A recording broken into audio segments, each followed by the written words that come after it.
Okay. The divisions of society.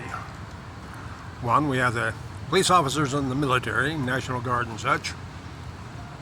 They're too busy protecting their paycheck, protecting their family's food, protecting their job, and just doing what they're told. Already talked about that earlier in a different video. Then we have the general body of protesters, demonstrators. Big one comes up. For the most part, and I am probably wrong on several occasions, but from what I've noticed, for the most part, most of them have their agenda, whatever their signs say it is. The people of the group come out, sometimes in large numbers, sometimes in not so large numbers, sometimes in small groups. They come out, get their photo op, post that photo op on their social media that says, "I was there." They might even get arrested, they might even get beat a little bit, they might even get gassed or whatever. Might even spend a few days in jail.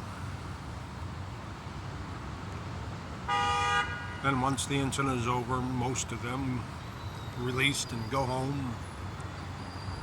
And after they post a few bits on the social media, nothing else happens. They're not organizing recall elections to recall the very politicians they're claiming should be removed from office.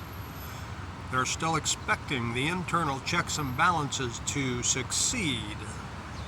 Like all of a sudden, one day the Republican and Democratic Party have decided actually not to support and defend each other, like they have since the very day the supposed two wings of the same party were formed.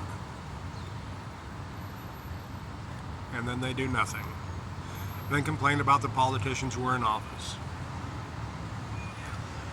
And then there's the other group who may not participate in the protests but have had negative interactions with government one way or another for one reason or another.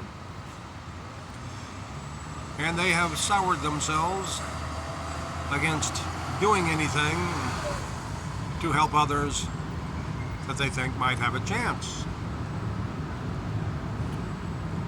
Now, if the military, if the protesters, and if those who have soured themselves against doing anything because the government may be after them for one reason or another actually decided and recognized that we all have common enemies of a corrupt government. The personnel that we name within may be different from place to place or person to person. The fact that they're within the government. And when we have a common enemy and we work together, sort of like the French in the United States back in the 1700s, supposedly even during the World Wars, the French and the United States never got along infamously well.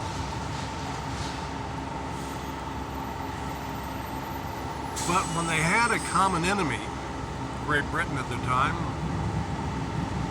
they worked together until such time that enemy was sufficiently quarantined.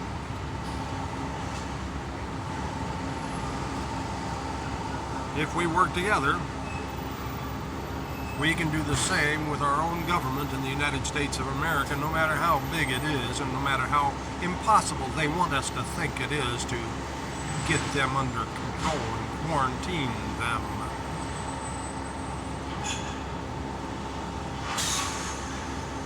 One person cannot do it alone, and one person should not do it alone, even if they could. So when the people work to put the correct person in the correct office that can get a lot of stuff done, it will look like that one person will be doing it alone.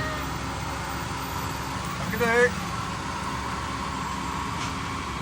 But it will have taken the community to put them in the office. Then it will take that community to support them when they start cleaning house, so to speak. Once again, it's up to you.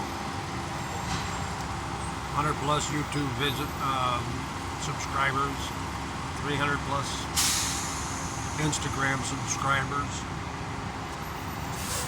And so far I haven't got hint one, but there's even a campaign committee out there to elect me as mayor or president, either in recall election or general.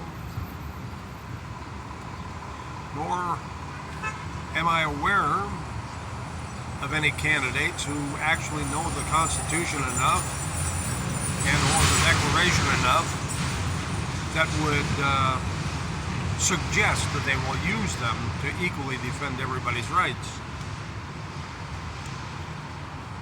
The election cycle is shaping up to be just another one of those things. People think they have a choice at the polls between the left wing of the same bird and the right wing of the same bird.